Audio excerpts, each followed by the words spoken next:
जय श्री कृष्णा। संसार के कुशल समाचार जानने के लिए एक दिन भगवान ने नारद जी को पृथ्वी पर भेजा।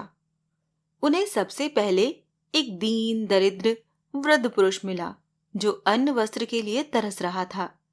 नारद जी को उसने पहचाना तो अपनी कष्ट कथा रो रो कर सुनाने लगा और कहा, जब आप भगवान से मिले तो मेरे गुजारे का प्रबंध उनसे करा दें। नारद उदास मन आगे बढ़े तो एक धनी व्यक्ति से उनकी भेंट हो गई। उसने भी नारद जी को पहचान लिया तो उसने खिन्न होकर कहा, मुझे भगवान ने किस जंजाल में फंसा दिया।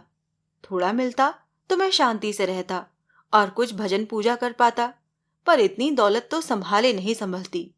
ईश्वर से मेरी प्रार्थना करें कि मेरे इस जंजाल को घटा दें। ये विषमता देवर्षि को बड़ी अखरी। वो आगे चल ही रहे थे कि साधुओं की एक जमात से भेंट हो गई।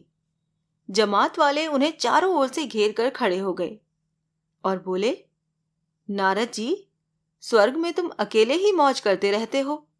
हम सबके लिए भी वैसे ही राजसी ठाट जुटाओ, नहीं तो नारद बाबा चिमटे मार मार कर तुम्हारा भुस बना देंगे।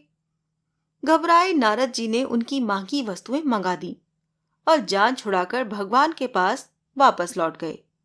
जो कुछ देखा वही उनके लिए बहुत था और देखने की अब उन्हें कोई इच्छा न रही। भगवान ने नारद से उस यात्रा का वृतांत पूछा तो देवर्षि ने तीनों घटनाएं कह सुनाई। नारायण हंसे और बोले, देवर्षि, मैं कर्म के अनुसार ही किसी को कुछ दे सकने में विवश हूं। जिसकी कर्मठता समाप्त हो चुकी उसे मैं कहां से दूं। तुम अगली बार जाओ तो उस दीनहीन वृद्ध से कहना कि दरिद्रता के विरुद्ध लड़े और सुविधा के साधन जुटाने का प्रयत्न करे, तभी उसे दैवी सहायता मिल सकेगी। इसी प्रकार उस धनी से कहना कि ये दौलत उसे दूसरों की सहायता के लिए दी गई है।